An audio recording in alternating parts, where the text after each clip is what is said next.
قرآن مجید میں 3 ایسی ہستیوں کا ذکر آیا ہے جو نبی نہیں تھے، لیکن اللہ تعالیٰ نے ان کا ذکر اچھے الفاظ میں فرمایا۔ ان میں حضرت لقمان علیہ السلام بھی شامل ہیں، جنہیں عام زبان میں حکیم لقمان کہا جاتا ہے۔ اللہ تعالیٰ نے انہیں حکمت، دانائی اور علم سے نوازا تھا۔ حضرت لقمان اپنی جوانی میں غلام تھے اور کسی مالدار شخص کی خدمت کرتے تھے۔ آپ نے اتنی لگن سے خدمت کی کہ آقا بھی آپ کی محبت میں گرفتار ہو گئے۔ ایک دن آقا نے آپ کے سامنے خربوزہ رکھا اور آپ کے لیے چاقو سے کاٹ کر آپ کے منہ میں ڈال دیا۔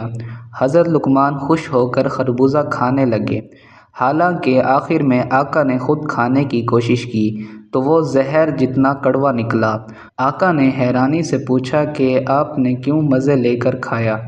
حضرت لقمان نے ادب سے جواب دیا، آپ کی خوشی کے لیے۔ آپ کے ہاتھ سے آج تک ہزاروں نعمتیں مل چکی ہیں، ایک کڑوی چیز کھانے میں کیا حرج ہے؟ حضرت لقمان ایک مجلس میں نصیحتیں فرما رہے تھے کہ ایک اجنبی شخص آیا اور ان سے سوال کیا کہ اتنے لوگ آپ کی مجلس میں کیوں آتے ہیں؟ حضرت لقمان نے محبت سے جواب دیا کہ اگر وہ باتیں عمل میں لائی جائیں تو کوئی بھی میری طرح بن سکتا ہے۔ حرام چیزوں سے بچو، بے فائدہ باتیں مت کرو، مال حلال کماؤ، شرمگاہ کی حفاظت کرو، ہمیشہ سچ بولو، وعدے پورے کرو، مہمان کی عزت کرو، پڑوسی کا خیال رکھو۔ حضرت لقمان کی نصیحتیں اسی حکمت کی بنیاد پر تھیں جس سے انہیں عزت ملی۔ ایک اور واقعے میں آپ کے مالک نے فرمایا کہ ایک بکری ذبح کرو اور سب سے اچھا حصہ لاؤ، تو حضرت لقمان نے دل اور زبان پیش کی اور فرمایا کہ یہ سب سے اچھے اعضاء ہیں۔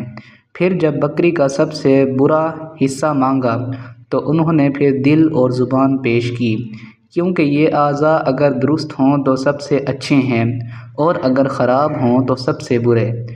سورۃ لقمان میں اللہ تعالیٰ نے حضرت لقمان کی اپنے بیٹے کو دی جانے والی نصیحت کا ذکر فرمایا ہے۔